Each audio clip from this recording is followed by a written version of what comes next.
Kristus, supaya kalau kita Kristen jadi Kristus yang betul, menjadi anak Kristus yang betul. Bagaimana caranya?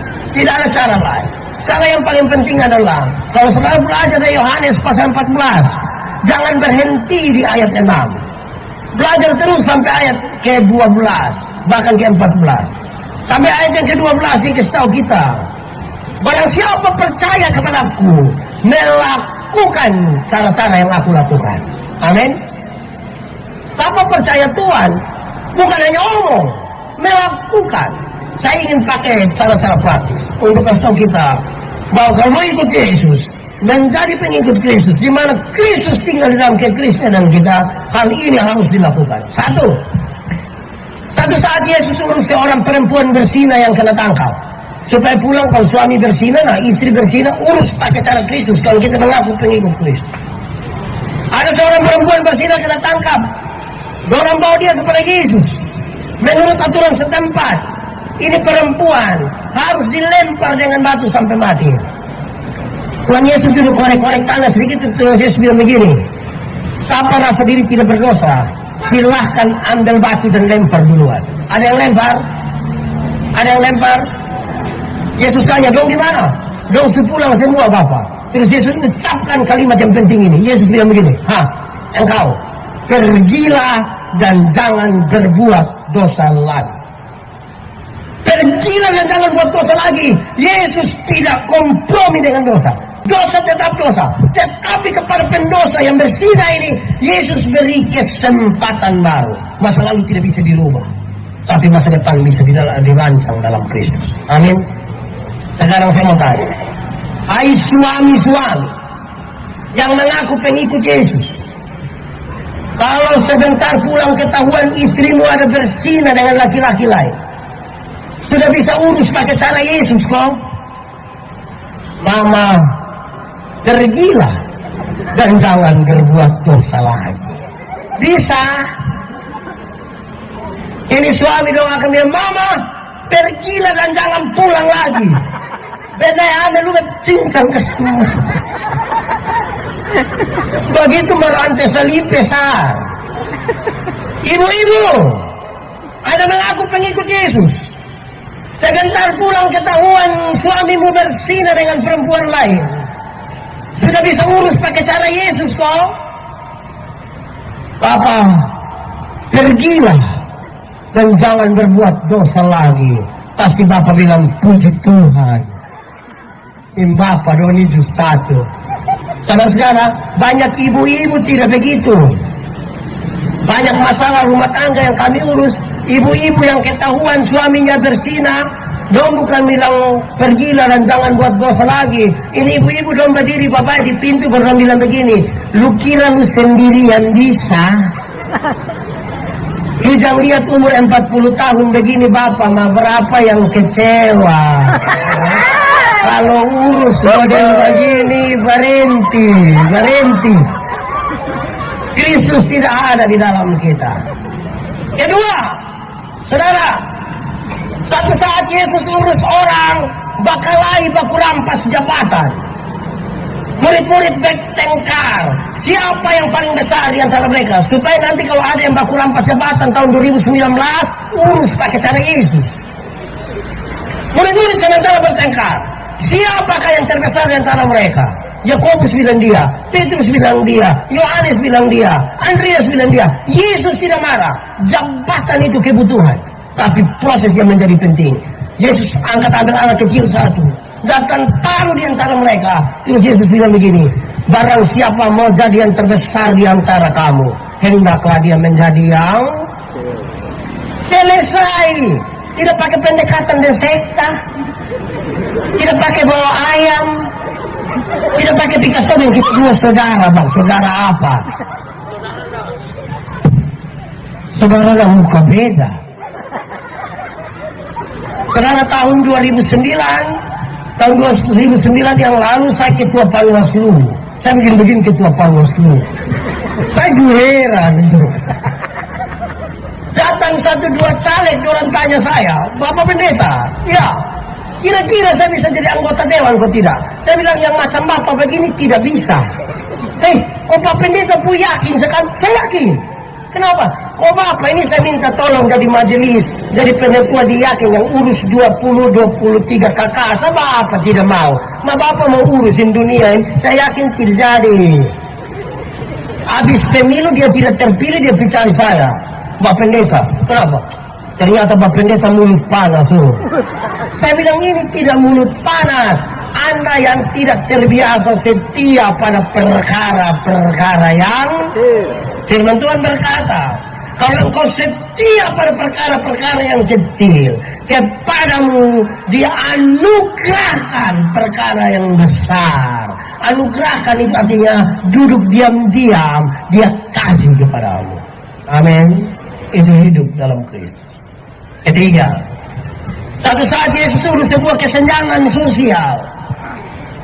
Yesus suruh kalimat yang sedikit mengerikan, supaya kalau habis ini sudah ada yang bisa begitu, kita coba. Yesus bilang begini, kalau ada orang menampar pipimu yang kanan, berikanlah pipi yang di sini sudah ada yang bisa. Saya taruh habis dia di kanan, dia bilang, Om, inilah. Di sini sudah ada. Saudara, apa maksud Yesus? Saya mau kasih saudara, Yesus juga tidak membuat kita jadi bodoh, tapi dia mengajarkan sesuatu yang penting. Dia bilang begini, kalau ada orang menampar pipimu yang kanan, dia akan menggunakan dua cara.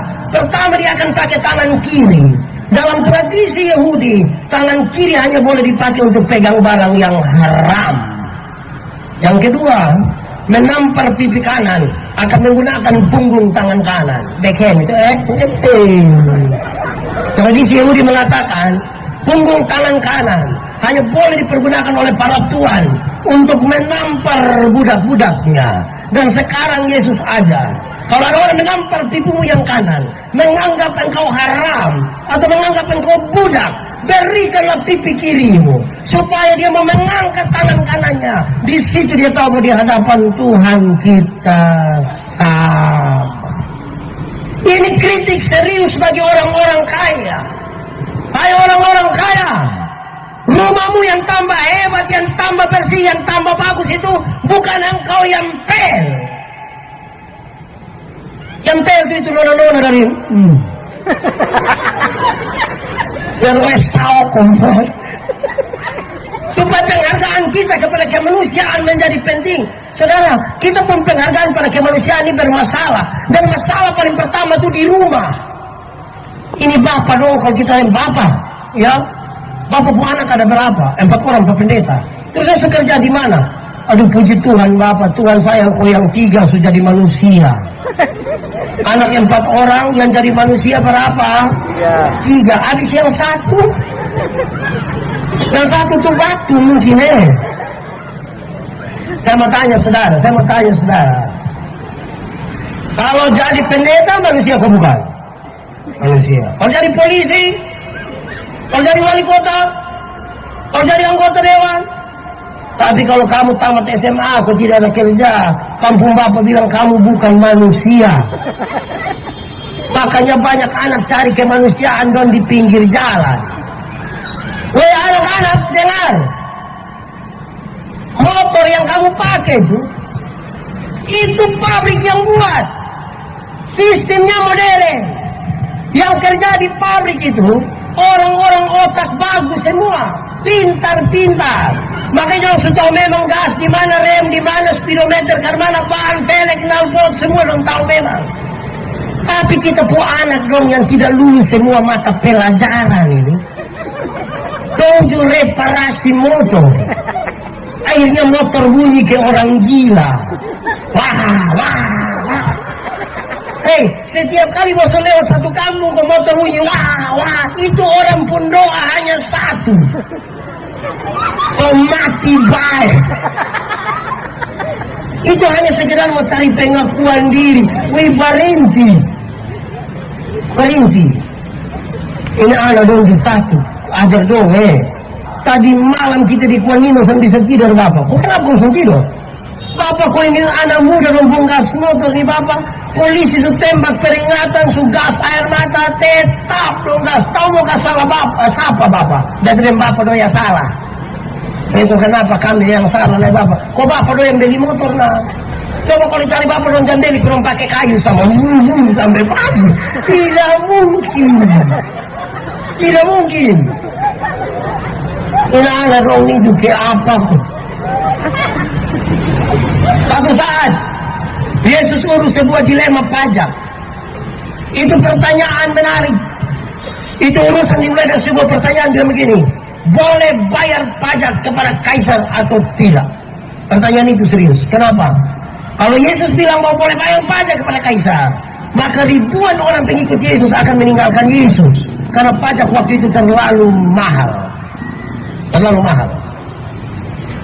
Kita pusati 9, 10, yang 9 pajak.